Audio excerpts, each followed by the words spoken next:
Domenica 8 ottobre, buongiorno, ben ritrovati, siamo in diretta insieme anche oggi e c'è la cronaca di queste ultime ore da raccontarvi, ma poi ci sarà spazio per questa vigilia della giornata di domani a Longarone per il 60° anniversario dalla tragedia del Vajont. Parleremo con uno dei sopravvissuti che ripercorrerà quelle giornate, poi ci racconterà l'attesa per le celebrazioni di domani che vedranno arrivare in Veneto, nel Bellunese, il Presidente della Repubblica Mattarella, che naturalmente Antenna 3 seguirà sin dalle prime ore del mattino di domani. E poi parleremo della giornata nazionale in ricordo delle vittime sui luoghi di lavoro e poi nell'ultima parte ci sarà spazio per la magia, ma non voglio anticiparvi nulla di più. E allora iniziamo, come detto, con la cronaca, con l'ennesima tragedia sulle strade della nostra regione, quella accaduta ieri intorno alle 18:30 nel veneziano a San Michele al Tagliamento, coinvolti in uno scontro un furgone e 2 auto. Le auto, le vedete nelle immagini dei vigili del fuoco, sono finite nel fossato ribaltato. Eccolo qui invece un furgone. Alla guida un ottantenne residente nel luogo, Angelo Campagner, che purtroppo ha perso la vita. Ferite ma in modo non grave le altre 4 persone che si trovavano a bordo delle due auto. Sul posto sono arrivate le squadre dei vigili del fuoco dalla Tisana, Portogruaro e Mestre con l'autogru, hanno messo in sicurezza i mezzi e soccorso le persone coinvolte. Purtroppo, nonostante i soccorsi tempestivi dei sanitari del SUEM, il medico non ha potuto fare altro che dichiarare la morte dell'autista del furgone. Questo insomma è quanto è accaduto ieri sera, mentre nel Trevigiano è morta dopo alcune ore di agonia la giovane donna investita giovedì sera lungo il terraglio a Preganziol da un pirata della strada, che è stato poi individuato nel corso della giornata dai carabinieri. La vittima era Serena Gambarotto.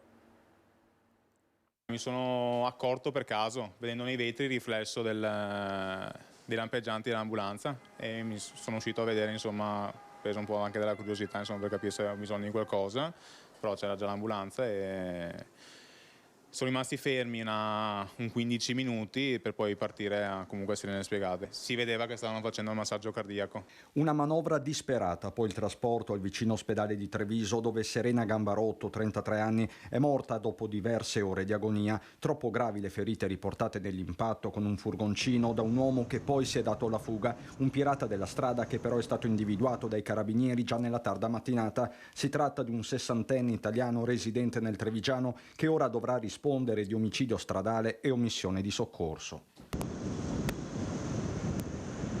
Sono le 21:30 sul Terraglio, in località Le Grazie. Serena si trova a piedi sul ciglio della strada, probabilmente diretta a San Trovaso, dove abita. È appena stata ad acquistare delle sigarette nella vicina sala slot. La donna si trova all'altezza della pizzeria L'Albera di Zeus, quando viene urtata dal mezzo e sbalzata dall'altra parte della carreggiata. Il volo è di diverse decine di metri. A raccontarlo è lo stesso titolare del locale, dove la 33enne aveva lavorato anche nel recente passato. Amin non è stato testimone diretto dell'impatto, ma una volta uscito dal locale ha capito che non c'era tempo da perdere. Più che altro perché in strada c'erano vetri, però io non ho visto macchine danneggiate, quindi non poteva essere un incidente normale, tra virgolette. Abbiamo provato a guardare con il nostro circuito di telecamere, però oltre a vedere l'ombra del furgone che passava non abbiamo visto più di tanto, mentre con quelle della sala slot sono riusciti comunque a rintracciarlo in maniera più tempestiva. La donna avrebbe iniziato di lì a poco il turno di lavoro all'Aglicoyote, locale in zona Iperlando, dove nelle scorse ore è sceso il gelo, ma a essere scossa è l'intera comunità. Dispiace infinitamente per quanto è successo, non si può morire così a 33 anni, afferma il sindaco di Preganziol Paolo Galeano, che parla di una tragedia ingiustificabile, ringraziando carabinieri e polizia locale. Una cosa però al momento sembra certa. Minimo andava sui 90 all'ora, sicuramente non stava rispettando il limite, anche perché qua è l'unico pezzo qua sul Terraglio che è a 50 prima del centro abitato, perché comunque ci sono parecchie svolte. Strage del bus a Mestre, rimpallo di responsabilità tra la nuova e la passata amministrazione comunale, mentre da indiscrezioni giudiziarie risulta la Procura di Venezia stia indagando da anni sulla criticità del cavalcavia della Vempa. Non abbiamo nessuna informazione in merito a fascicoli esistenti in procura. Così l'assessore veneziano alla mobilità Renato Boraso in merito alle indiscrezioni sull'acquisizione di informazioni sul cavalcavia di Mestre da parte della Procura di Venezia già da anni. Ad allertare l'attenzione della magistratura veneziana sarebbero state le denunce sulla caduta di Calcinacci, ovvero le criticità di Rampa Rizzardi e del cavalcavia della Vempa, pubblicate sulla stampa già da tempo con l'acquisizione dei magistrati e dal Comune di Venezia delle carte relative alla situazione statica del cavalcavia e ai progetti per il consolidamento e ristrutturazione, compresi quelli sul rifacimento delle protezioni laterali. Notizia oggi smentita dall'assessore di reparto, sebbene con un punto interrogativo rispetto alle passate amministrazioni di centrosinistra. Quindi smentisco categoricamente che ci siano in comune richieste avvenute in passato di fascicoli, non lo sappiamo. Puntuale la replica dell'ex vice sindaco di Venezia e attuale consigliere comunale Bettin, che tira dritto e precisa. Allora il comune era commissariato, dal 2015 il cavalcavia è in capo al comune. Se ricordo male, la giunta chiarisca, aggiunge, chiedendo formalmente che la giunta renda pubblica la citata delibera, che sembra non si trovi o sia addirittura sparita dal sito del comune. E questo vuol dire che bisognava intervenire per tempo, ma questo lo vedremo poi nel proseguo dell'indagine. Io eviterei polemiche attendendo i dati fattuali che emergeranno dall'indagine della Procura. Nel rimpallo di responsabilità i lavori di messa in sicurezza iniziati il 4 settembre scorso continuano. E intanto migliorano negli ospedali veneti le condizioni dei feriti dell'incidente del bus. Lo comunica questa mattina il report della Regione Veneto. Le pazienti più gravi, 3 ricoverate all'ospedale di Padova e la giovane tedesca Mestre, pur essendo ancora in condizioni critiche, sono state definite stabili dai sanitari. Sempre all'ospedale di Mestre risulta migliorata rispetto a ieri la situazione di una donna ucraina di 40 anni che domani potrebbe lasciare la terapia intensiva. Migliora anche la giovane francese di 21 anni ricoverata all'ospedale di Dolo, che domani verrà dimessa dalla terapia intensiva per essere portata in reparto. Ulteriore miglioramento anche per il paziente tedesco di 33 anni ricoverato a Treviso, le cui condizioni nei giorni scorsi erano risultate critiche. Notizie positive anche per la donna ucraina di 33 anni, per la quale si ipotizza una dimissione in tempi brevi dalla terapia intensiva. E ieri da Mestre il primo dimesso dei 15 feriti è il 28enne tedesco, papà della vittima più piccola di appena 1 anno e 5 mesi. Sarà la Regione del Veneto a pagare le spese per il rimpatrio delle 20 salme di nazionalità straniera. Il presidente Zaia ha autorizzato i fondi. In mattinata all'obitorio di Mestre dalle 11, con un fiore in mano, è iniziato il mesto pellegrinaggio di familiari, parenti e amici delle persone morte nell'incidente di martedì sera. Scortati dai carabinieri, sono entrati in ospedale insieme ai medici per portare un ultimo saluto ai cari estinti, in attesa del rimpatrio delle salme, per le quali si prevedono tempi non brevissimi.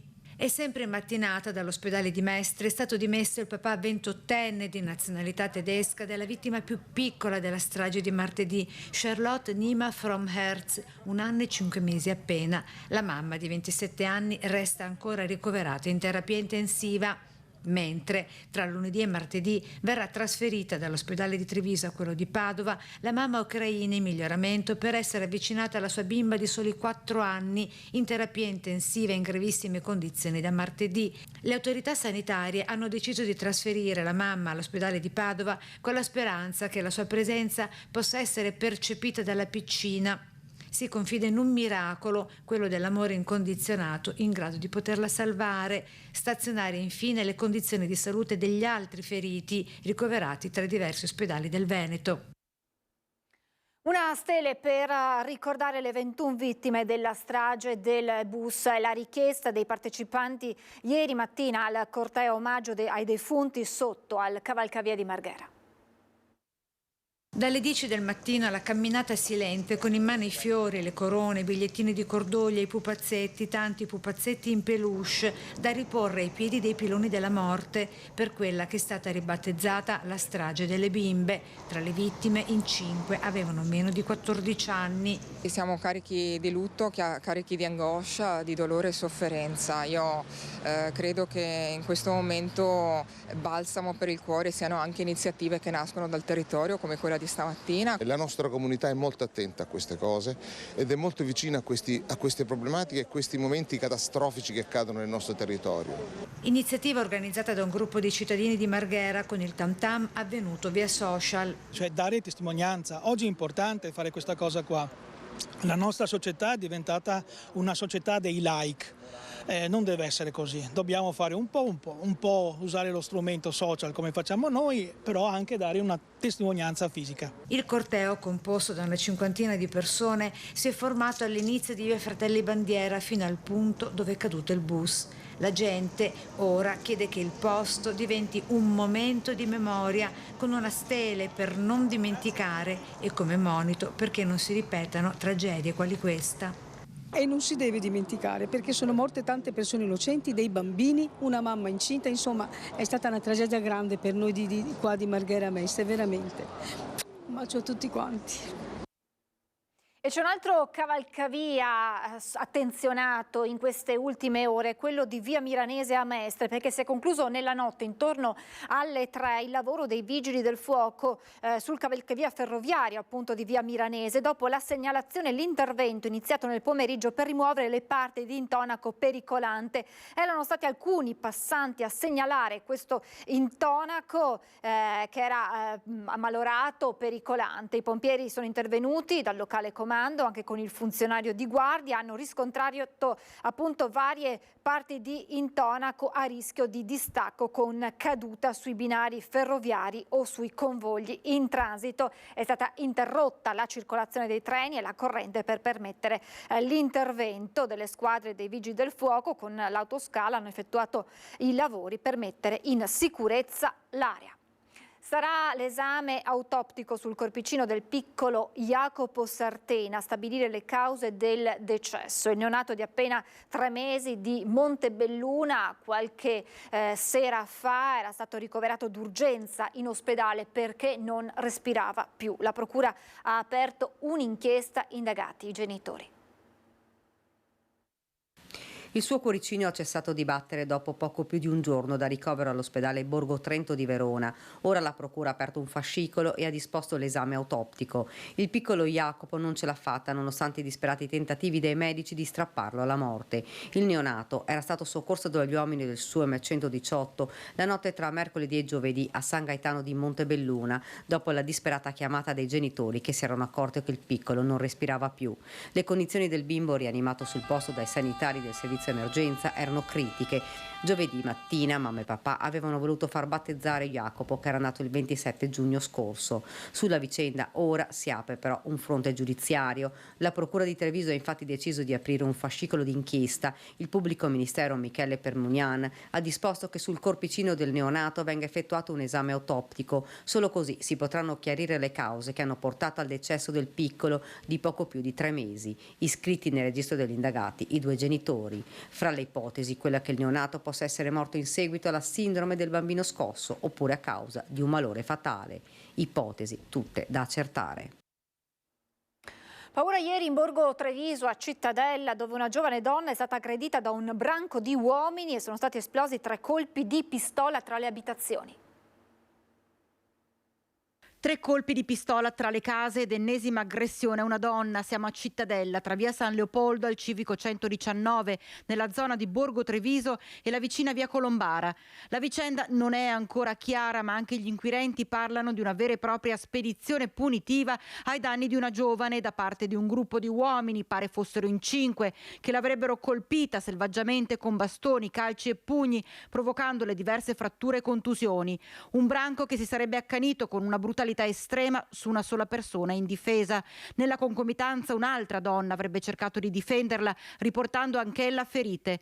Entrambe sono state portate in ospedale per le cure. Più seria la situazione della più giovane, ma fortunatamente non è in pericolo di vita, anche se resta esecrabile quanto accaduto. Sul posto i carabinieri, che stanno cercando di ricostruire i fatti. 3 bossoli sono stati rinvenuti sul retro di un condominio dove i colpi sarebbero stati esplosi in aria, mentre in via Colombara sono state trovate macchie di sangue sull'asfalto lasciate con ogni probabilità dalla giovane vittima, che non si esclude sia stata gettata fuori da un'auto nera, a bordo della quale poi sarebbero scappati gli aggressori. Ora è caccia all'uomo. Come detto, domani le celebrazioni per il 60° anniversario della tragedia del Vajont, che Antenna 3 seguirà a partire dalle 8:45. Ieri è stata svelata nella zona industriale di Longarone l'opera con la quale il pittore agordino Vico Calabrò ha voluto omaggiare le 1910 vittime che persero la vita nel disastro.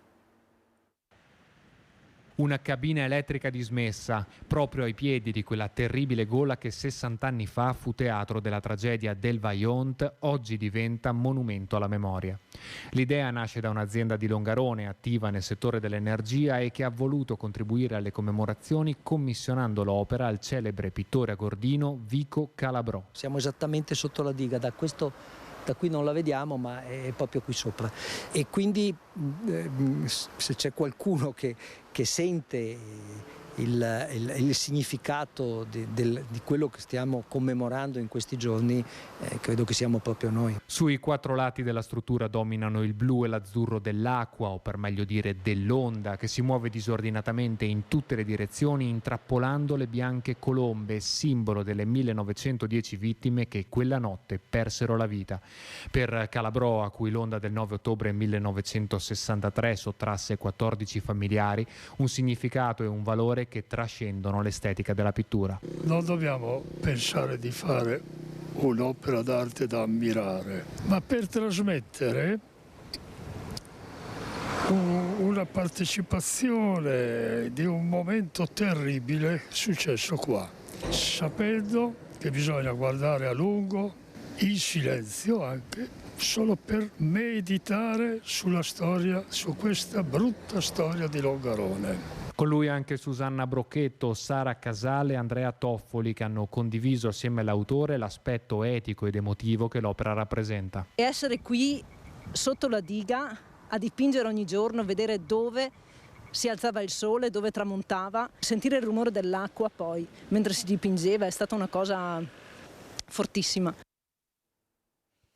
E allora saluto Renato Migotti, presidente dell'associazione Vajont, il futuro della memoria. Grazie per essere con noi. Buongiorno a lei e buongiorno ai suoi telespettatori. Possiamo dire che lei è uno degli ultimi superstiti di quella tragedia di 60 anni fa? Beh, diciamo che essendo passati 60 anni, evidentemente molti superstiti e molti sopravvissuti sono andati avanti, dicono gli alpini, e quindi veramente siamo rimasti in pochi. Lei era presidente della precedente associazione Superstiti del Vajont. Lei ha sempre sentito questa responsabilità di portare avanti il ricordo, e lo si dice in queste occasioni, per non dimenticare. Sì, io sono presidente da 23 anni della prima associazione che si chiamava Associazione Superstiti del Vajont, e con l'anniversario del 50° dal disastro abbiamo cambiato nome per voltar pagina, per guardare al futuro e perché la memoria diventi una memoria collettiva ed attiva, e quindi abbiamo chiamato la nostra associazione Vajont, il futuro della memoria.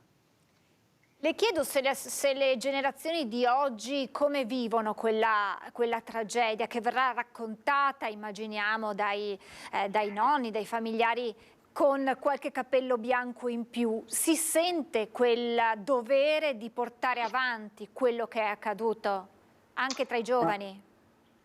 Diciamo che noi dell'associazione, del consiglio direttivo in particolare, siamo chiamati spesso a testimoniare in conferenze, in riunioni, nelle scuole principalmente, quindi ci sentiamo molto coinvolti nella necessità di fare memoria e di trasmettere il testimone alle giovani generazioni. Se poi devo esprimere un mio giudizio personale, purtroppo devo ritenere, principalmente nel paese in cui vivo, nel comune in cui vivo, che soffriamo di una grave malattia, l'indifferenza. L'indifferenza che causa che cosa, nello specifico per quella che è stata la tragedia del Vajont? Sì, io noto già da anni, ma anche parlando con il sindaco, parlando con il parroco, parlando con i soci della nostra associazione, verifichiamo che purtroppo manca una partecipazione, diciamo, corale della nostra cittadinanza alle commemorazioni, e quindi dobbiamo così significare il fatto che il Vajont ha insegnato poco e purtroppo ancora la popolazione probabilmente non si è amalgamata e non ha incorporato quella che è la storia del nostro paese. Io ritengo che quando una famiglia, e qui ne sono arrivate tante di nuove famiglie, di nuovi longaronesi, perché se lei immagina che circa 1500 persone sono morte solo nel comune di Longarone e quindi sono arrivati nuovi 1500 longaronesi, alcuni ma pochi figli dei superstiti, ma tanti sono nuovi longaronesi. Ecco, questi ancora secondo me non si sono impadroniti della storia del paese, della città dove vivono, dove lavorano, dove hanno deciso di mettere su famiglia. Però devo sinceramente dire che anche tra i giovani non c'è, mi aspetterei, vorrei che ci fosse un interesse maggiore, tant'è che noi proprio dopo il 50° abbiamo cambiato anche nome, togliendo questa parola superstite, perché avevamo anche riscontrato che la parola forse era una parola forte che faceva ritenere alle persone non superstiti di non poter partecipare all'attività della nostra associazione, e quindi ci siamo cambiati, abbiamo cambiato nome con il futuro della memoria, pensando proprio di aprirci ai giovani, di aprirci alle nuove generazioni, alle persone che sono venute a Longarone. Qualcosa abbiamo fatto, qualcosa abbiamo riscontrato, però secondo me è poco. Domani ci saranno le celebrazioni, attese le più alte autorità, ci sarà il capo dello Stato Mattarella. Che giornata sarà quella di domani? Domani è una giornata importantissima, il fatto che poi Mattarella venga per la seconda volta nel luogo della tragedia dove sono ricordate le 1910 vittime, per noi ha un enorme significato. Mattarella è venuto già nel 2019 e domani ritorna. Nel 2019 abbiamo come associazione consegnato una lettera di richiesta a Mattarella che riprenderemo anche domani. La lettera di richiesta è che lo Stato si faccia carico della gestione e della manutenzione del cimitero delle vittime Vajont. È un cimitero che è stato decretato con decreto del Presidente della Repubblica Ciampi come cimitero monumentale, e quindi sarebbe bene che lo Stato pensasse alla sua gestione quantomeno economica, perché adesso questa gestione ricade sul comune di Longarone. E in più aggiungiamo anche un'altra richiesta, che gli atti processuali del disastro del Vajont, che sono pervenuti dall'Aquila dopo il terremoto dell'Aquila, a Belluno per essere riprodotti possano rimanere a Belluno come proprio gli atti originali e non restituiti all'Aquila. Queste saranno le richieste che verranno avanzate dunque al Capo dello Stato? Sì, domani da parte nostra sì, al Capo dello Stato sì. Signor Migotti, le faccio una domanda che si sarà sentito fare non so quante volte in tutti questi 60 anni.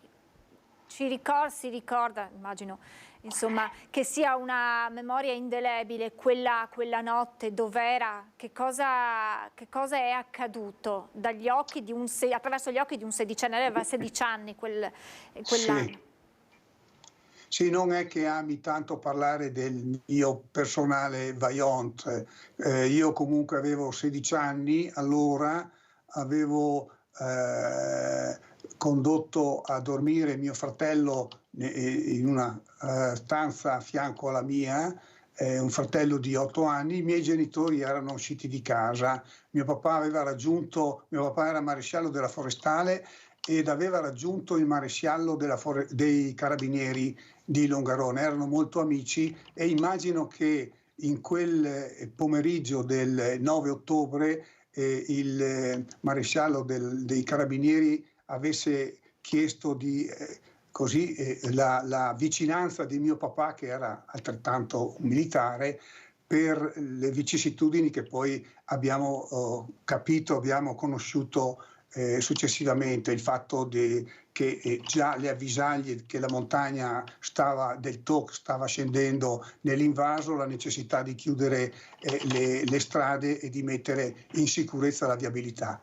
Purtroppo hanno messo in sicurezza solo la viabilità e non la popolazione di Longarone e di Erto e Cassa.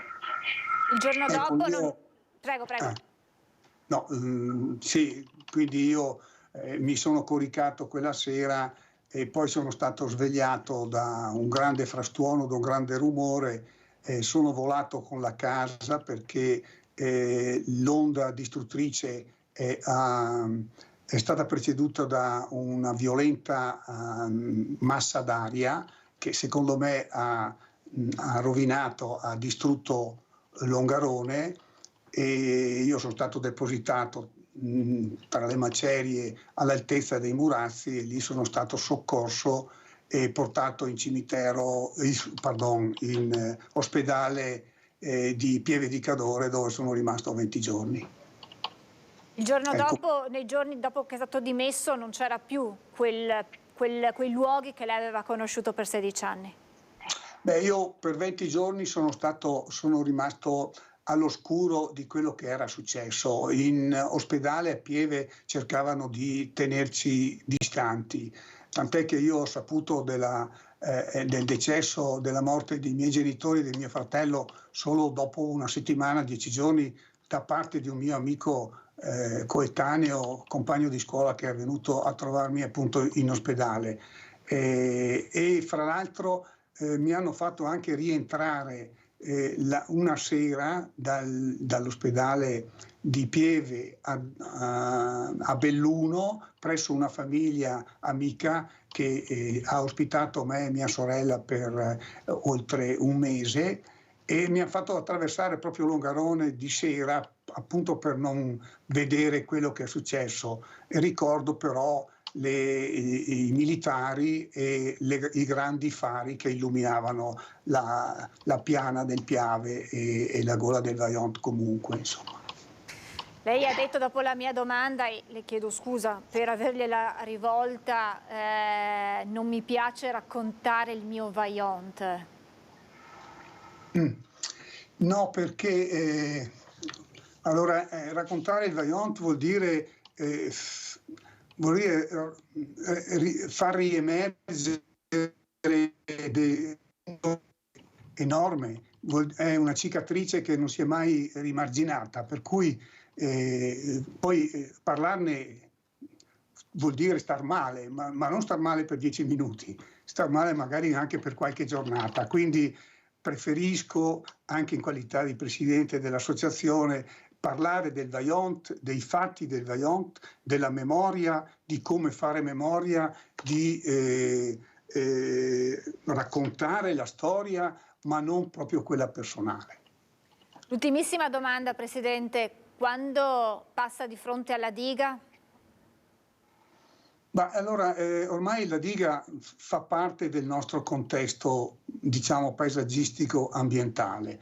La diga ha anche retto, quindi ha fatto in qualche maniera il suo dovere. L'errore è stato aver costruito la diga in quel luogo ed è uno dei motivi fondamentali per cui bisogna ricordare il Vajont. Il Vajont passa attraverso 3 motivi fondamentali che lo hanno provocato, no? Aver costruito una diga in un luogo, era pur la diga più alta a doppio arco del mondo, ma è stata costruita in un luogo sbagliato geologicamente, e avere innalzato l'invaso dell'acqua oltre la quota di sicurezza di 700 metri, ma la cosa più grave è stato che di fronte alla montagna che evidenziava movimenti sempre più veloci e di discesa non è stato dato l'allarme a Longarone e fatto sfolare le popolazioni di Erto e Casso e del Longaronese. E questo dovrebbe essere, insomma, un'eredità da portare avanti per tante altre situazioni di rischio, e insomma è questo che significa celebrare la tragedia del Vajont. Sì, con il 60° diciamo che la tragedia del Vajont diventa più una tragedia di carattere collettivo, di carattere civile, sociale, almeno italiano.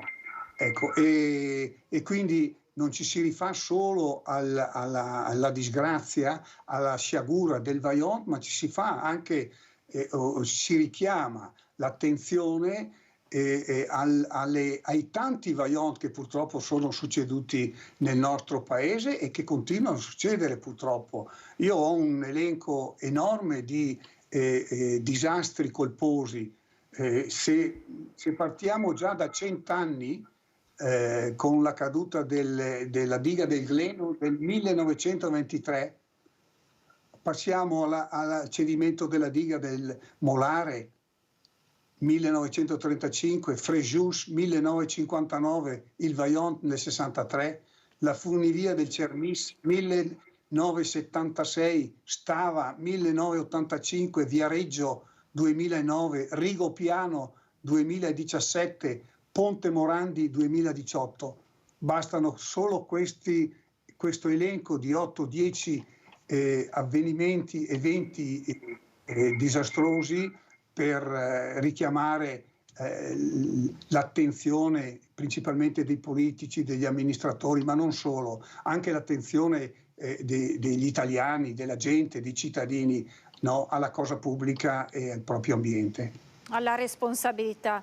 Alla responsabilità, sì. Grazie davvero al Presidente dell'Associazione Vajont, il futuro della memoria, Renato Migotti, grazie davvero per essere stato con noi e naturalmente buona domenica e buone celebrazioni per la giornata emozionante di domani, e speriamo che il Capo dello Stato raccolga quelle che sono le vostre chiare e precise richieste. Sì. La ringrazio infinitamente. Grazie a lei.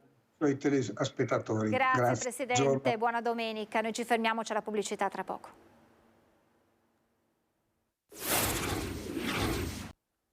Siamo tornati in diretta, ancora la cronaca, perché sta facendo il giro del web il video di Emma Ruzzon, la rappresentante degli studenti dell'Università di Padova, che ha denunciato il locale dove ha lavorato in nero.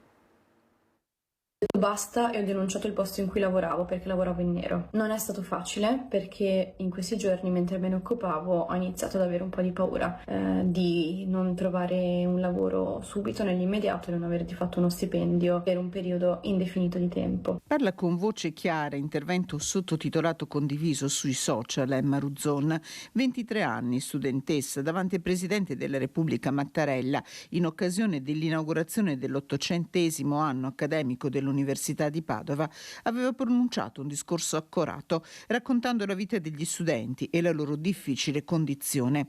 Attivissima sul fronte dei diritti a partire da quello per la casa, Emma Ruzzon nel video difende la sua generazione. Chi ti serve il caffè al banco, al bar, chi ti porta la pizza, chi nel silenzio sposta scatole nei magazzini, spessissimo sono giovani.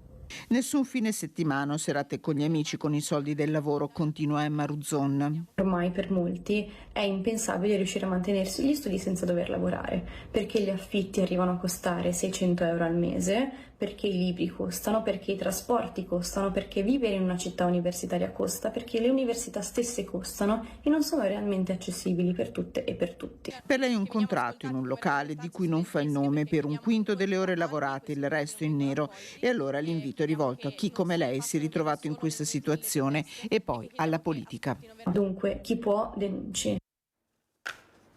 Al Tribunale di Vicenza gli agenti di polizia penitenziaria sventano l'evasione di un detenuto in attesa di essere interrogato. Un detenuto di origine italiana ieri ha tentato di evadere dall'ufficio GIP del Tribunale di Vicenza. Lo ha reso noto oggi Leonardo Angiuli, il segretario interregionale del sindacato di polizia penitenziaria. L'uomo in sala d'attesa avrebbe iniziato improvvisamente, per ragioni sconosciute, ad andare in escandescenza, inveendo contro il personale di scorta e minacciando di buttarsi dalla finestra. Gli agenti sono riusciti a bloccarlo appena in tempo, prima che sfuggisse da una finestra attigua. Una brutta aggressione in un locale venerdì sera a Thiene, protagonisti 3 pregiudicati stranieri ubriachi che si sono scagliati contro il titolare dell'esercizio commerciale e un cliente. Provvidenziale l'arrivo del fattorino. Thiene. Se non fosse intervenuto un giovane rider che si è interposto contro 3 aggressori, la sorte di un ragazzo sordomuto, cliente sfortunato di un negozio di kebab, poteva essere decisamente più grave. Il disabile ieri sera era accidentalmente finito nel parapiglia di una zuffa all'interno del locale in via Dante tra 3 avventori, probabilmente ubriachi, e il titolare dell'esercizio commerciale. I 3 soggetti di età compresa tra i 40 e i 45 anni, originari dell'Est Europa, già noti alle forze dell'ordine, avevano cominciato ad infastidire a male parole e spintoni l'esercente, coinvolgendo successivamente anche l'inconsapevole ragazzo disabile. L'arrivo provvidenziale del giovane rider, dopo una consegna a domicilio, non ha placato gli animi, anzi è rimasto ferito, interponendosi a difesa del sordomuto, ricevendo dagli aggressori una serie di violenti calci e pugni. Un gesto generoso che ha permesso al titolare di dare l'allarme e far intervenire i carabinieri. I 3 balordi sono riusciti a fuggire, ma i militari sono riusciti a identificarli. Ora sono a rischio espulsione dall'Italia. Il rider eroe invece è stato costretto a farsi medicare i diversi traumi subiti al pronto soccorso. Un comportamento sensibile e disinteressato a protezione di una persona fragile che ha commosso la comunità. Questa storia è un potente esempio del grande senso civico che caratterizza la nostra comunità. Dimostra che ci sono persone tra di noi che sono disposte a mettere da parte la paura e il pericolo per proteggere coloro che sono più vulnerabili. Oggi vorrei ringraziare pubblicamente questo rider eroico per il suo coraggio e il suo spirito altruista.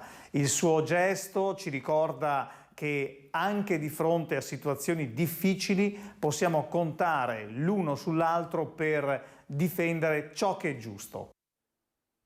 A causa di 3 passeggeri particolarmente aggressivi e molesti in stato di alterazione alcolica, un aereo diretto dalla Turchia al Regno Unito ha dovuto chiedere il permesso per un atterraggio d'emergenza all'aeroporto Marco Polo di Tessera.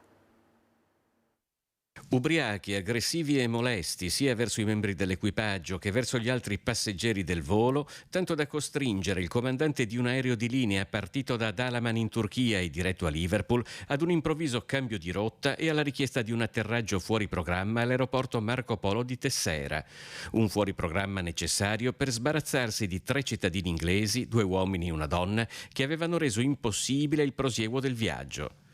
In forte stato di alterazione dopo essersi scolati un'intera bottiglia di superalcolico acquistata all'aeroporto di partenza, il terzetto di età compresa tra i 59 e i 40 anni dovrà rispondere della violazione delle norme di comportamento previste dal Piano Nazionale per la Sicurezza dell'Aviazione Civile, secondo cui non è consentito intraprendere il viaggio aereo in stato di ebbrezza. Accolti al loro arrivo a Venezia dalla polizia italiana, sono stati prima multati, quindi respinti alla frontiera poiché sprovvisti di documenti idonei alla dimostrazione dello scopo del soggiorno e senza mezzi di sussistenza. I 3 inglesi sono stati poi reimbarcati su voli di linea diretti nel Regno Unito, non prima però di aver smaltito la sbornia nei locali della polizia di frontiera, in attesa del ripristino di uno stato psicofisico idoneo al volo. C'era anche una folta rappresentanza dal Veneto tra i manifestanti che hanno sfilato ieri a Roma ad un corteo della CGIL per il salario minimo e la sanità pubblica. Tra le richieste al governo anche il rispetto dei principi sanciti dalla Costituzione. Una straordinaria partecipazione alla manifestazione di oggi a Roma. Questo dimostra che le scelte del governo sono sbagliate. C'è anche una nutrita rappresentanza di veneziani tra i circa 6.000 veneti che hanno partecipato alla manifestazione nazionale organizzata a Roma dalla CGIL per il lavoro e per l'istruzione, contro la povertà e le disuguaglianze, per l'ambiente, il salario minimo e la sanità pubblica. Tanti temi diversi che trovano però la propria sintesi nel chiedere il rispetto e l'applicazione di una Costituzione che secondo la CGIL oggi come non mai è messa in discussione. Il governo deve ascoltare la CGIL, deve aprire subito un tavolo di confronto per ascoltare le nostre proposte su salario, pensioni, ambiente e sviluppo sostenibile. Sono alcuni dei temi su cui noi vogliamo e pretendiamo un confronto. Senza dialogo e senza ascoltare questa piazza è chiaro che non ci fermeremo. Per milioni di italiani i pericoli sono tanti e diversi, dall'iniquità fiscale di una riforma che prevedesse la flat tax, perdendo inequità e progressività, ad un'evasione fiscale definita insostenibile dalla CGIL. Secondo il sindacato, giustizia sociale e ambientale devono andare di pari passo nella costruzione di un modello che sia nell'interesse delle future generazioni, come recita l'articolo 9 della nostra Costituzione. In legge finanziaria ci devono essere delle risposte concrete alle persone che rappresentiamo che ormai non ce la fanno più. Non ce la fanno più rispetto alla situazione del loro salario, non ce la fanno più rispetto alla situazione della sanità e dell'istruzione che vogliamo pubbliche e universali. Su questi temi noi chiediamo un intervento, un cambiamento forte. Domani si annuncia un'altra giornata di passione per i collegamenti di autobus, vaporetti e tram CTV per lo sciopero di 24 ore indetto dal sindacato USB. Sarà una giornata di grandi disagi con vaporetti, autobus e tram CTV a singhiozzo, se non addirittura fermi, quella di lunedì 9 ottobre per quanti si dovranno muovere a Venezia. L'Unione Sindacati di Base USB ha indetto uno sciopero nazionale del trasporto pubblico locale che scatterà dalla mezzanotte di domenica fino alla stessa ora di lunedì. A Venezia il settore più a rischio è sempre quello dei collegamenti acquei in laguna. Garantiti solo i collegamenti minimi con le isole, le fasce orarie di rispetto e qualche corsa ferryboat CTV di linea 17. Scioperiamo per dei salari dignitosi, perché ci sia un minimo salariale su cui iniziare una contrattazione. Ma il motivo principale è per una maggiore sicurezza sui posti di lavoro. Fino ad oggi sono stati oltre 900 i morti solo quest'anno. Alberto Cancian, segretario provinciale USB, ribadisce le richieste, ricorda la tragedia sul cavalcavia di Mestre e lunedì mattina alle 11, durante lo sciopero, arriveranno in molti anche da Venezia fino a Roma per protestare davanti al Ministero dei Trasporti. Venga introdotto il reato di omicidio sui posti di lavoro. Chiediamo attraverso lo sciopero, attraverso la voce che ci viene data in questi giorni, che parte subito una serie di controlli per mettere in sicurezza subito tutte le strade di cui il trasporto pubblico e anche privato ogni giorno se ne avvale. Un pensiero anche alla famiglia dell'autista che ha perso la vita, che era a bordo dell'autobus. Oggi è la giornata nazionale in ricordo delle vittime sui luoghi di lavoro. In Italia nei primi 8 mesi del 2023 le denunce di infortuni sul lavoro sono state 382.242, il 20,9% in meno dello stesso periodo del 2022, ma di questi incidenti ben 657 hanno avuto esito mortale. Sono i dati elaborati da ANMIL sul dati INAIL. La classifica, la triste classifica, vede la Lombardia al primo posto con 112 vittime da gennaio ad agosto, seguono Lazio e il nostro Veneto con 60 vittime. Buongiorno a Massimiliano Paglini, segretario generale CISL Belluno Treviso. Buona domenica, grazie per essere con noi. Grazie a voi, grazie dell'invito, buongiorno ai telespettatori. Buongiorno, freddi dati, quelli che ho appena letto, ma che purtroppo fotografano un problema che nel 2023 sembrano aver trovato ancora una soluzione o perlomeno delle misure per contenerlo. Sì, le misure ci sono, questo è il dramma, è vero, numeri drammatici, ma il dramma è che ci sono le misure, abbiamo un impianto normativo all'avanguardia, in Europa credo che sia tra i migliori, e non riusciamo a dare applicazione perché non c'è una volontà di investire, di formare, di limitare l'uso di strumenti che sono inappropriati, di investire per migliorare la strumentazione, gli impianti, i macchinari nelle aziende.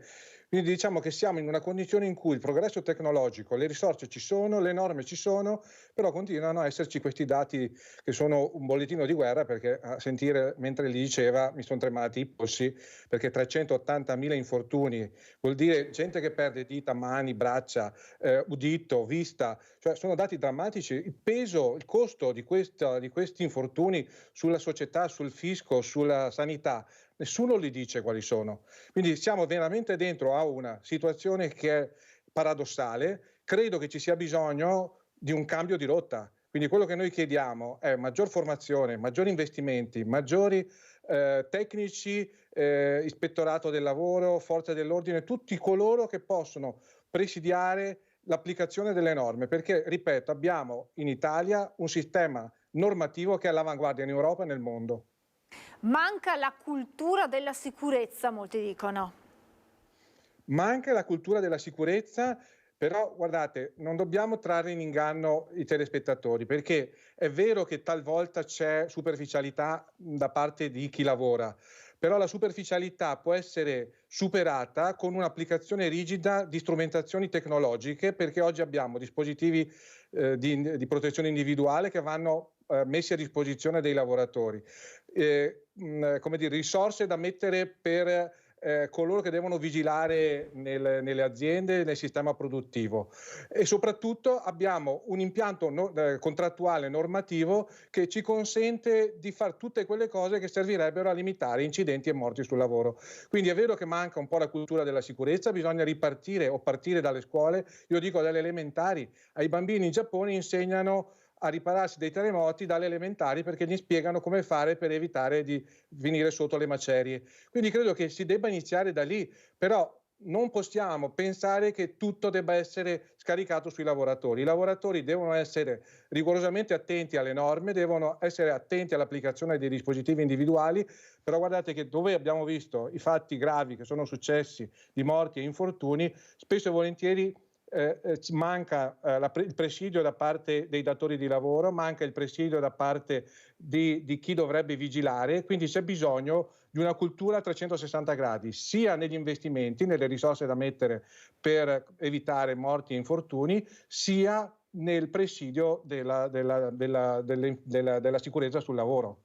Il lavoratore ha la responsabilità di rispettare le norme, di utilizzare i dispositivi di sicurezza, ma anche la responsabilità di denunciare se questi dispositivi mancano, con il rischio però di avere poi magari delle ripercussioni. È questo che spesso voi sindacati fate presente. Il lavoratore può denunciare, deve denunciare, ma qual è il rischio che può correre? E lì spesso nasce il silenzio da parte del lavoratore che teme di perdere il suo posto di lavoro.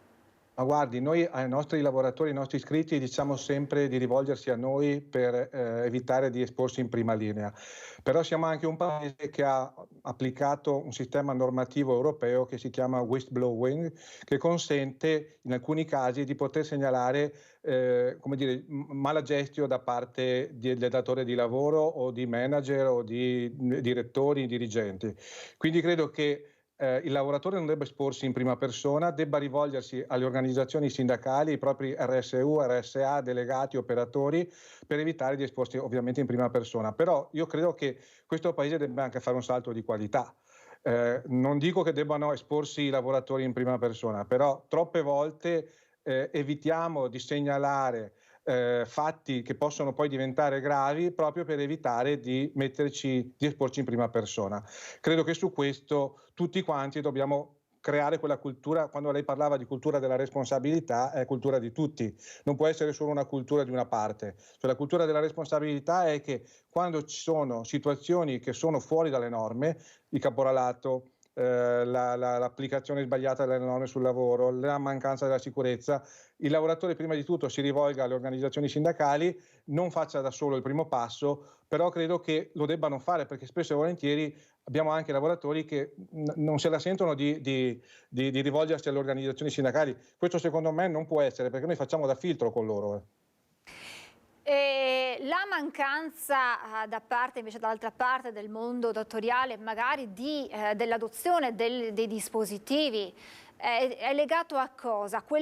E torniamo al discorso di cultura della sicurezza, questioni economiche, quindi servirebbero degli aiuti anche da parte della politica, economicamente parlando, nei confronti delle aziende che sappiamo attraversare comunque ormai da anni per varie questioni un momento non certo facile. No, guardi, allora noi vediamo aziende grandi, piccole, medie, sui quali bisogna che riconosciamo l'impegno, la volontà di investire in sicurezza, perché l'imprenditore, il datore di lavoro sa bene che quando succede un incidente, magari mortale nella propria azienda, la prima cosa che paga è il danno di reputazione, oltre a tutto quello che poi può pagare in termini di danni individuali biologici per il lavoratore che subisce un infortunio o la mortalità. Quindi siamo di fronte a un mondo che è diviso in due, di aziende che fanno investimenti importanti, quindi hanno l'attenzione al costo del lavoro proprio per l'investimento sulla prevenzione, e purtroppo abbiamo aziende che scaricano sul margine del profitto quella mancanza di investimenti che servirebbe a evitare morti e infortuni. Quindi noi abbiamo bisogno di lavorare proprio in quello che lei diceva prima, questa cultura della responsabilità. Non può esserci come mantra il profitto, soprattutto il margine, soprattutto. Meglio un margine in meno e un morto, un infortunio in meno, che margine in più per il datore di lavoro e magari che poi si traduca in infortuni o spesso e volentieri purtroppo anche mortali. Quindi credo che il tema sia proprio cambiare il modello di sviluppo. Oggi noi siamo di fronte a una occasione unica, noi come CISL stiamo portando avanti una proposta di legge di iniziativa popolare per l'applicazione dell'articolo 46 della Costituzione. Io condivido quello che dice la CGIL, la Costituzione va applicata fino in fondo, ma vanno applicati tutti gli articoli. Spesso ci dimentichiamo di un articolo fondamentale, che è quello che consentirebbe ai lavoratori di eleggere rappresentanti nei sistemi di controllo di gestione delle aziende, che ovviamente tutelerebbero gli interessi dei lavoratori, quindi presidierebbero gli investimenti sulla sicurezza, sulla prevenzione, e magari eviterebbero delocalizzazioni, licenziamenti e tutto quello che purtroppo abbiamo in questi anni visto anche nelle nostre aziende. Lei ha detto giustamente che la cultura si impara a scuola, sin da piccoli, e quindi portarla magari come materia. E nelle scuole professionali, le chiedo, c'è questa sensibilità ad insegnare non solo come si fa un lavoro, ma anche a come ci si protegge dai rischi? Sì, ci sono esperienze importanti che stiamo portando avanti con le scuole, soprattutto con gli istituti superiori, però c'è bisogno di fare di più. Purtroppo anche noi come organizzazioni sindacali non siamo infiniti, e quindi cerchiamo di fare il possibile. Abbiamo le categorie degli alimentari, degli agricoli e degli edili che in questo momento assieme all'INAI stanno facendo un lavoro enorme di sensibilizzazione e di promozione della sicurezza sia con i lavoratori sia nelle scuole. Credo che però ci serva questo Paese ha bisogno di una grande alleanza, cioè noi siamo di fronte a una prospettiva nera per mancanza di forza lavoro, per mancanza di attrattività del sistema Paese, quindi credo che o riusciremo a lavorare con una grande alleanza tra istituzioni, politica, forze sociali, associazioni datoriali, o questo Paese non ha prospettiva. Questo noi chiediamo alla politica e alle istituzioni, quindi la politica deve coordinare, deve investire, deve fare scelte importanti, deve anche recuperare risorse dall'evasione fiscale da investire nel presidio della sicurezza, nella formazione, però non basta, quindi tutti assieme dobbiamo lavorare per dare una prospettiva al Paese, al sistema produttivo del Veneto, del Nord-Est e delle nostre province. Grazie davvero a Massimiliano Paglini, segretario generale CISL Belluno Treviso, e grazie per il suo intervento doveroso in questa giornata. Grazie e buona domenica, a risentirci. A lei, grazie. Grazie davvero. Questa insomma è l'analisi puntuale della CISL di fronte ad un problema, e lo sapete voi che ci seguite quotidianamente nei nostri notiziari, che purtroppo non conosce uno stop, che purtroppo ancora troppo spesso c'è chi esce di casa al mattino e non vi fa ritorno perché trova la morte nel luogo di lavoro, ed è necessario interrogarsi, ed è necessario, come diceva Paglini, mettere in campo tutte le forze perché questo non accada più. Noi ci fermiamo, c'è ancora la pubblicità e poi ritorniamo in diretta tra poco.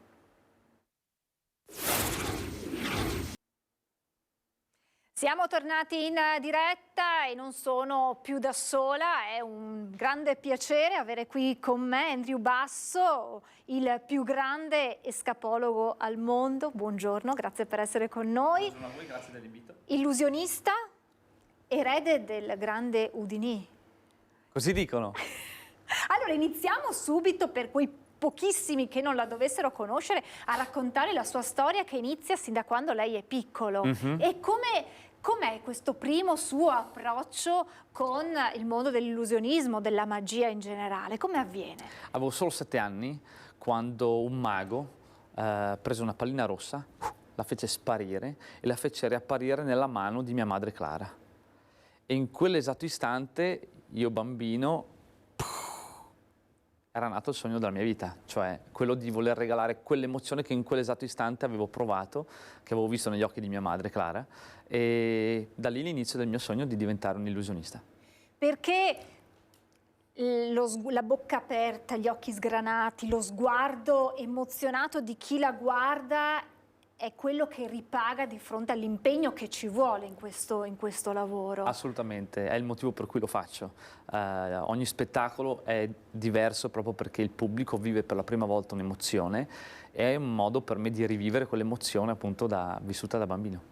Quindi a 7 anni il primo approccio con il mondo della magia, e poi cosa succede nella sua vita? Poi succede che ovviamente per seguire questo sogno, i libri nella biblioteca, cercavo qualsiasi segreto possibile, poi la scatola di Sylvan per fare i miei primi numeri, e poi a 12 anni ho avuto la fortuna di conoscere un illusionista che faceva molti spettacoli, Sergio, e lui diventò il mio maestro, il mio primo mentore, con il quale ho iniziato a muovere i primi passi nell'arte magica, non più come il semplice gioco di prestigio, ma un passo all'interno dell'arte vera e propria della magia. E come arriva poi all'escapologia, questa arte che forse colpisce, sorprende, emoziona in assoluto nel mondo della magia, che poi racchiude tantissime tipologie? Come è arrivato a questo? Sicuramente leggendo tutti i libri di magia che trovavo sempre un nome: Henry Houdini. Dicevo, ma cosa avrà fatto quest'uomo per essere sempre nominato e per essere, così un nome immortale? E scoprì che la sua arte andava ben oltre lo stupore, perché lui per stupire il suo pubblico metteva a rischio la sua stessa vita. E appunto l'arte dell'escapologia, che per chi a casa magari pensava fosse una patologia della scapola, no, è l'arte della fuga, ovvero l'arte di sapersi liberare da manette, catene, camicie di forza in condizioni estreme, nonché il numero più famoso di Houdini, la cella di tortura dell'acqua. Lui si faceva ammanettare, incatenare per i piedi e poi calare dentro questa stretta vasca d'acqua che poi veniva chiusa e sigillata, che è il numero che io presenterò proprio all'evento di Bassano del Grappa il 28 ottobre. 28 ottobre, unica tappa veneta dello spettacolo di Andrew Basso. Allora, diamo subito qualche informazione proprio tecnica. Dove sarà, a che ora, dove è possibile trovare ancora i pochi biglietti disponibili, perché insomma sono andati a ruba per questo spettacolo incredibile. Prima però insomma lei è modesto, ma lei è tra l'altro record del mondo, lei ha partecipato al World Magic Seminar, ha vinto il titolo mondiale di Escape Champion, quindi un curriculum lunghissimo proprio che denota insomma il suo impegno e la sua bravura in questo mondo. Torniamo al 28 ottobre. Grazie. Il 28 ottobre sarò a Bassano del Grappa, alla CMP Campagnolo Arena, è un palasport. Questa volta abbiamo avuto bisogno di una location molto grande per ospitare i tanti spettatori che vorranno assistere a questo show, che si intitola Credi nell'impossibile. È uno show adatto a tutta la famiglia, sarà uno show di 90 minuti, un one man show, dove porterò il mio miglior repertorio di magia, illusionismo ed escapologia, includendo i migliori numeri con i quali ho girato il mondo negli ultimi 10 anni. Com'è possibile credere nell'impossibile? Com'è possibile credere nell'impossibile? Scusate il gioco di parole, ma è venuto così. Quando il pubblico la guarda e vede certi numeri, certe magie, la vede improvvisamente scomparire, com'è possibile credere in qualcosa che non ha una spiegazione? Credo che tutto nasce proprio da quel sogno di bambino. Io sono nato in un piccolo paesino e avevo questa grandissima ambizione di diventare un illusionista a livello mondiale, e è stato fin da lì che ho creduto di poter realizzare l'impossibile, quello di poter viaggiare il mondo, di toccare i più grandi palcoscenici del mondo, e credo che la mia storia rappresenta che è possibile realizzare l'impossibile, perché 20 anni dopo quel sogno, da quella pallina rossa, sono arrivato a toccare il palco di Broadway, che è il palco più importante al mondo, e tanti altri teatri, ma ora a Bassano del Grappa. A Bassano, eccolo qui. Un ritorno a casa. Un ritorno a casa, un ritorno in Veneto. Come si riesce ad arrivare a questi traguardi, a questi livelli? Quanta dedizione e quante ore al giorno anche ci si allena, possiamo dirlo, che ci si allena poi per portare questi spettacoli di fronte al pubblico? C'è una componente di allenamento tecnico, quindi io passo ore, se sono le carte da gioco, passo ore a manipolare le carte per tenere allenate le mie mani, però a volte c'è anche un aspetto mentale, psicologico, e quello si allena sul posto dello spettacolo, con gli spettatori. Poi per quanto riguarda l'escapologia invece è quasi una disciplina atletica, dove devo allenare apnea, la capacità di rimanere sott'acqua senza respirare, farlo con una certa tranquillità mentale, perché un conto allenarsi a casa o in piscina, un conto allenarsi davanti a 2000 persone che ti stanno guardando con il biglietto in mano e si aspettano di assistere all'impossibile. Quindi anche l'aspetto diciamo emozionale è molto importante da gestire per poter dare il meglio della performance. Posso chiederle come hanno reagito i suoi genitori quando hanno capito che lei avrebbe intrapreso questa strada? Mia madre era terrorizzata, intanto perché era un campo così ignoto, no? Il mondo dello spettacolo in generale, ma in particolare il mondo della magia. Mio padre invece mi ha sempre supportato fin dal giorno 1 come mio più grande assistente degli spettacoli. Poi negli anni mia madre è diventata la mia fan numero 1, anche se ogni volta che facevo un numero pericoloso ovviamente preferiva non guardare e ricevere una telefonata dopo a fine spettacolo. Ecco, proprio quello che volevo chiedere, se hanno mai partecipato ad uno suo spettacolo dal vivo, se sono riusciti ad affrontare quella paura di ritrovarsi di fronte. Ma questa domanda gliela faccio dopo. bene. Chiedo a Simone Merlo e Francesca Pezzo, i miei registi, se è possibile vedere qualche video, qualche parte del video degli spettacoli di Andrew Basso da commentare insieme per capire come avvengono quei numeri. E vabbè, gliela faccio subito la domanda, ma c'è paura, timore quando si fanno certi numeri pericolosi? La risposta è sì, perché anch'io ho delle reazioni normalissime di fronte a quelle che sono le minacce che una sfida ti può portare. Poi nel tempo l'allenamento aiuta a diminuire la paura, però è fondamentale sempre non eliminarla, perché in realtà per me è importante avere la paura come migliore amica, in quanto è quella che mi tiene sempre con un livello di tensione sufficiente per avere la mia massima concentrazione. Ecco, adesso noi abbiamo visto queste immagini, lei all'interno di questa teca d'acqua. Che come avviene questo numero? In questo numero, che è ispirato al grande Houdini, ho voluto riportarlo in vita 100 anni dopo, con però una variante che lo ha reso un numero unico al mondo, in quanto io non copro, a differenza di Houdini, non metto nessun telo, nessun paravento davanti, perché credo che il pubblico di oggi voglia vedere. È molto più informato, quindi vuole vedere assolutamente quello che succede, e io voglio mostrare al pubblico le mie vere abilità, quella di aprire lucchetti usando solo una graffetta da disegno, che so veramente tenere il mio respiro per 2, 3 o 4 minuti sott'acqua, è un modo per coinvolgere il pubblico in una maniera più profonda, una connessione. Perché possa credere nell'impossibile. Assolutamente, questo è un viaggio che faremo a Bassano del Grappa il 28 ottobre, non solo io ma con il pubblico. Faremo un viaggio di 90 minuti dove toccheremo l'impossibile sotto vari fronti, dalla magia fatta al maxi schermo, in modo che anche la persona seduta nell'ultima fila potrà vedere sui maxi schermi il più piccolo dei dettagli e vivere la magia da vicino, per arrivare poi ai grandi numeri di adrenalina, dove cercherò di catturare un proiettile sparato ai 300 km/h, e poi il grande numero di escapologia, dove appunto metterò a rischio la mia stessa vita per riuscire in questa impresa. Ci sarà un'interazione anche con il pubblico nelle sue... cioè quanto è importante rendere il pubblico coprotagonista di certi numeri, laddove è possibile, naturalmente. Questa forse è la chiave di più grande successo all'interno dei miei spettacoli. Il pubblico, lo spettatore non è seduto, passivo ad osservare uno spettacolo, ma ne diventa parte. In alcuni momenti tutto lo show, l'intera sala del teatro o del palazzetto diventa parte integrante dello show, e alcuni spettatori scelti a caso addirittura saliranno sul palcoscenico e diventano protagonisti di un momento piuttosto che un altro. Però l'interazione per me è un elemento chiave di quello che faccio. Quante volte le viene chiesto svelami qualche tuo segreto?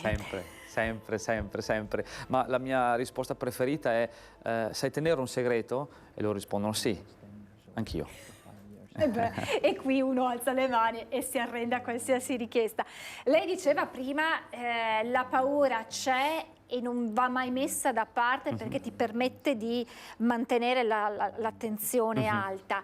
Quando finisce il numero tutto è andato bene e arriva l'applauso, che è poi una liberazione anche da parte del pubblico che ha seguito il numero con il fiato sospeso, dentro di lei cosa succede? Cioè l'emozione della prima volta è la stessa che si rinnova? Si può rinnovare, assolutamente, perché quello è il pubblico che vede per la prima volta quella performance, quindi io la vivo un po' attraverso i loro occhi, le loro emozioni, l'aria che si respira nel teatro cambia di volta in volta, quindi è quello che mi permette anche di fare magari uno spettacolo, come ho fatto in America, centinaia di volte, perché in America siamo arrivati a fare delle tournée di 8 mesi, dove spostandoci di città in città con utenze di milioni di spettatori si riuscivano a fare 270 spettacoli in 8 mesi, quindi anche più di uno al giorno. Ora, qui è una data unica a Bassano del Grappa, nella mia casa, perché mio padre è veneto, di Bassano, diciamo una data zero in vista di un tour italiano che comincerà l'anno prossimo, e quindi sarà bellissimo vedere non solo gli spettatori che verranno a vedere lo spettacolo, ma anche vedere tanti visi che conosco, tante amicizie, tanta famiglia. Questa è la cosa che mi tocca di più. è quella l'emozione in più rispetto ad altri spettacoli, magari anche in palcoscenici più prestigiosi, abbiamo parlato di Broadway, insomma, però quello di avere i volti di famiglia che ti guardano e che capiscono la strada che hai fatto da bambino che eri e che sei arrivato a questi risultati, è questo il vero plus. Sì, il vero successo lo trovo in quel momento. Bassano del Grappa non sarà un palco meno importante del Sydney Opera House o del West End di Londra, proprio perché quello che rappresenta per me è appunto chiudere un cerchio, il bambino che parte, che gira il mondo e poi torna per una visita, è un cerchio stupendo che mi emozionerà tantissimo. Che cosa direbbe a quel bambino che ha sgranato gli occhi di fronte a quella pallina passata da una mano all'altra? Credi nell'impossibile. E nella vita lei crede nell'impossibile? Sempre, sempre. Una porta chiusa per me non è mai chiusa. Non solo perché sono escapologo e potrei aprirla. Lei ha un'arma in più rispetto a noi comuni mortali. Ma perché spesso ci si ferma al primo no, alla prima difficoltà, al primo ostacolo, perché qualcuno ci dice no, non lo fare, non è la cosa giusta. Però fin da bambino per me era molto chiaro che volevo fare quello che volevo, in una maniera un po' capricciosa forse da bambino, però poi è una cosa che ho tenuto sempre stretta, questo è il sogno della mia vita e questo è quello che voglio fare per raggiungere la felicità. Tant'è che ho scritto un libro a riguardo, proprio con Mondadori, il titolo del libro è Come lo spettacolo, credi nell'impossibile, e ho voluto raccontare, spiegare alcuni passaggi che poi in realtà ognuno di noi potrebbe applicare nella propria vita, a prescindere dalla tipologia di sogno. Quindi l'escapologia non è solo fisica, può essere anche la capacità di sapersi liberare e districare nella vita per poi raggiungere veramente la felicità, il proprio sogno, il proprio desiderio. Lei ha detto bisogna sempre credere, una porta chiusa non è mai chiusa. Lei ha avuto tante porte chiuse, tanti no, tanti non ce la fai nella sua vita, in questa sua carriera. Sì, riguardando indietro sono i momenti che mi hanno dato più motivazione, perché la risposta negativa, il pugno in pancia, può fare due effetti, quello di accasciarci e accettare la sconfitta e dire ok, oppure l'effetto contrario, mi alzo più arrabbiato di prima, arrabbiato con quell'energia di quasi vendicativa che, se canalizzata bene, in realtà può diventare una benzina fortissima per dare quella marcia in più nel realizzare il sogno. E io, tornando indietro, in realtà devo ringraziare proprio quei no, quelle scelte che in realtà, se non ci fossero state, forse non mi avrebbero creato quella fame di voler arrivare. C'è mai stato un momento in cui ha detto ci rinuncio e faccio un lavoro normale? No. La passione è troppo forte. È troppo forte. Ci sono stati dei momenti di gran difficoltà quando ho avuto degli incidenti importanti, magari su un set televisivo dove avevo preso fuoco a causa di un'esplosione che mi aveva colpito, e quindi quando ci si trova fasciati e si pensa avrei potuto fare a meno di fare questo, si cerca di correggere magari quello che poteva andare meglio per la prossima volta, ma si pensa già alla prossima volta, come lo potrò fare meglio. E quindi in realtà sì, non ho mai pensato a nient'altro se non seguire il mio sogno. Momento più bello fino ad oggi, ne arriveranno tantissimi altri, e quello invece più difficile, probabilmente questo che lei raccontava adesso, questo incidente. Sì, il momento più bello forse è essere a Broadway, a New York, nel teatro a fianco di Times Square, quindi nel centro della Grande Mela, avere il mio viso stampato sui grandi autobus e sui grandi maxi schermi della città e vedere mio padre di Bassano del Grappa che cammina per Times Square, si guarda in giro e lo vedi che non ci crede. È come un bambino che si sveglia a Natale, vede i regali apparsi sotto l'albero. Ecco, quegli occhi, quel momento, quella è il regalo più grande, il momento più bello che tutto rapporto con me. Bellissimo racconto.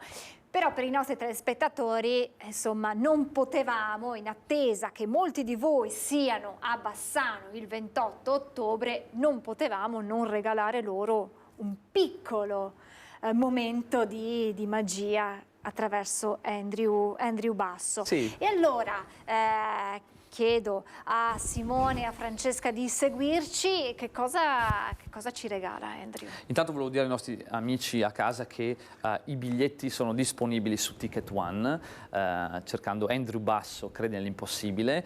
I biglietti stanno scomparendo e non è un'illusione, quindi... Quelli sono veri, non ritornano poi, quindi correte. Esatto, ci sono alcuni punti vendita Ticket One dove potete acquistare fisicamente il biglietto, quindi vi aspetto a Credi nell'impossibile, però vi mostro una piccolissima cosa. Lo show ha delle proporzioni, un allestimento da palcoscenico, da concerti, con maxi schermi.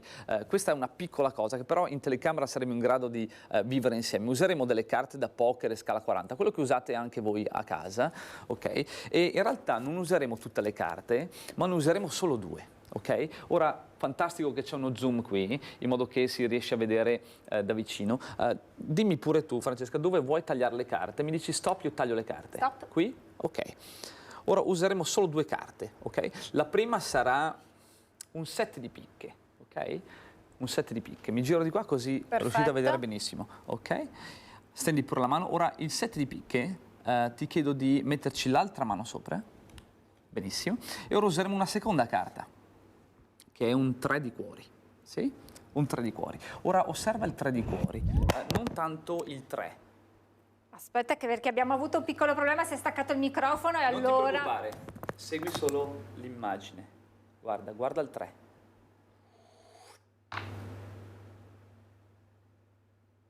Perché ora qui c'è il 7. Apri la tua mano.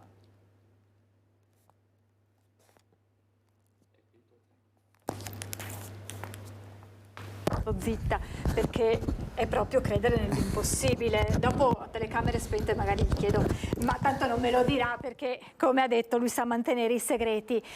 Beh, immaginiamo come si possa restare di fronte, si resta a bocca aperta, senza parole, di fronte a questo numero che per lei, Andrew, è una cosa di tutti i giorni da fare alle cene con gli amici, immagino. Sì, ma a volte la cosa più semplice che si realizza in pochi secondi, in realtà può comunque richiedere anni di allenamento. A volte il grande numero sul palcoscenico non è più difficile della piccola cosa che avviene tra le mani. Abbiamo ancora tempo per provare una cosa? Sì, adesso ci ho preso gusto, abbiamo ancora qualche minuto. Okay. E quindi adesso... Visto che abbiamo qui 52 carte, se dovessi dire una carta che ti piace, quale diresti? Il 7 di cuori. Che non siano i jolly, ecco, possibilmente. No, 7 di cuori. 7 di cuori. Ora le carte sono mescolate, però le mescoliamo ancora come fanno qua in Veneto. Scherzo, questo era il miscuglio americano. Con la mano destra, ok? Ti vorrei chiedere di, l'indice, gira pure l'indice, di prendere una carta. Prendine una, vai. Prendi la mano, l'unica cosa ti chiedo di non guardarla subito. Ok. Cioè la tocchi, vai, non guardarla subito. Tirala fuori, ma non guardarla subito. Questa? Ok. Ora tu hai scelto una carta tra 52. Una carta qualsiasi tra queste. Prendi la carta in mano. Hai detto la tua carta fortunata? 7 di cuori. Che carta hai scelto? 7 di cuori. Il 7 di cuore. Dovessi andare al casino, per le prossime 24 ore avrai una fortuna un po' più elevata rispetto al solito. Va bene, ci conto, poi ti chiamo eventualmente. Allora, aiutandoci anche con la clip, chiedo a Simone e Francesca di mandarla in onda. Ricordiamo 28 ottobre, a che ora, dove, 90 minuti, Andrew Basso di pura... per credere nell'impossibile. Yes. Dove e a che ora? Alla CMP Arena di Bassano del Grappa, il 28 ottobre, sabato sera, lo spettacolo One Man Show di 90 minuti, Credi nell'impossibile, dove presenterò i miei migliori numeri di magia, escapologia e illusionismo. I biglietti sono già su Ticket One, affrettatevi ad acquistarli prima che spariscano. E poi abbiamo detto data zero per un tour italiano che ti porterà... Quante tappe? Avete già un'idea del programma? Non posso ancora rivelare quante tappe e dove, toccheremo le principali città italiane e a partire dall'anno prossimo, quindi questa sicuramente per il Veneto sarà la data più vicina e soprattutto in anteprima, quindi è un'occasione unica per vivere lo show prima dello show.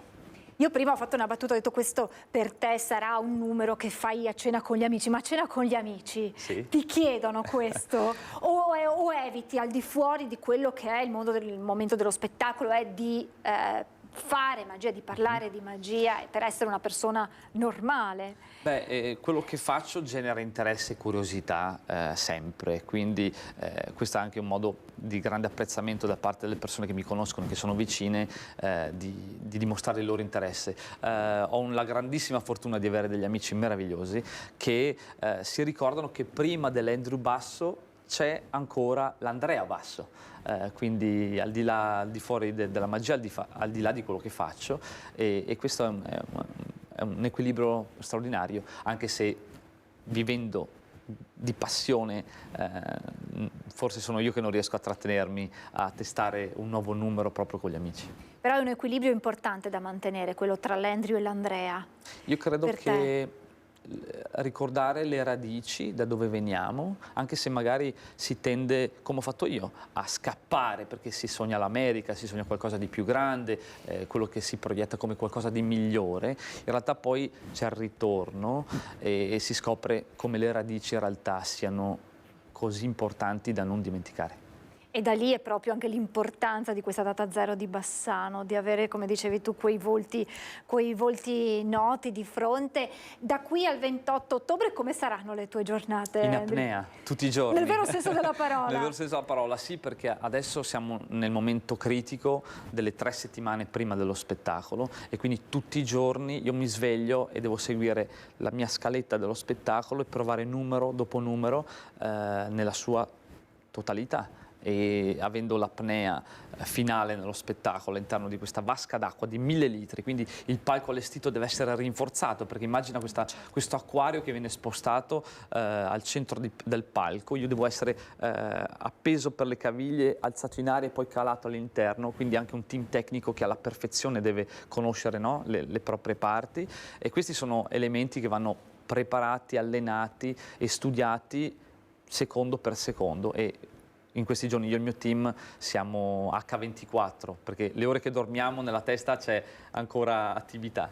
E quindi grazie doppiamente per essere riuscito a dedicarci questi minuti qui in studio, questo che richiede anche una preparazione fisica molto importante e anche psicologica. Psicologica forse è la chiave ancora più importante, perché in prova, nel tuo comfort, puoi essere preparato al 100%, poi vai sul palcoscenico e gli arriva la meravigliosa emozione. E l'emozione ti scombina, ti alza la frequenza cardiaca, ti fa tremare le mani, l'adrenalina. Queste sono tutte emozioni bellissime che però devo essere in grado di contenere per essere al 100% in controllo di quello che faccio.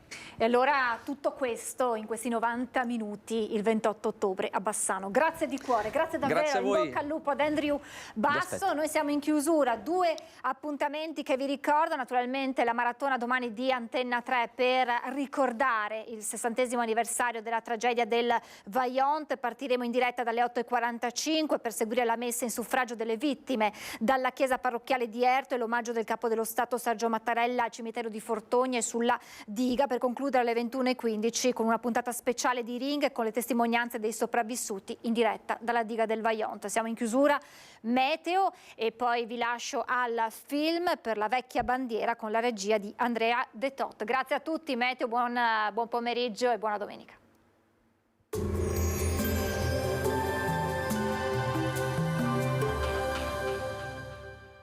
Portaci gli oggetti, i mobili, i vestiti che non usi più. Da noi, guadagni. Ex Novo Mercatino dell'Usato. Aperto 7 giorni su 7, via Vicenza 23, Vede Lago. Bentrovati al meteo. Sole, tempo stabile e caldo anomalo. A 2 settimane dall'inizio ufficiale dell'autunno, l'estate mantiene ancora il pieno controllo della scena meteorologica. Ma vediamo insieme il dettaglio. Sul Veneto la grafica di domenica 8 ottobre evidenzia un ampio soleggiamento. Il cielo si presenterà sereno con qualche addensamento del tutto innocuo. Temperature oltre la norma sia di giorno che di notte, minime sugli 11-17 gradi, massime tra 25 e 31 all'incirca.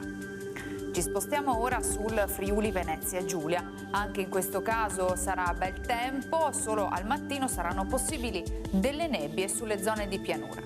temperature minime tra 10 e 16 gradi, massime sui 26-27 gradi.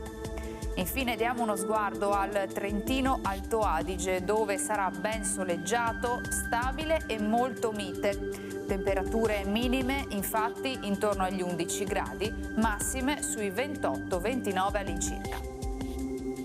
Dal meteo di Antena 3 per ora è tutto. Arrivederci.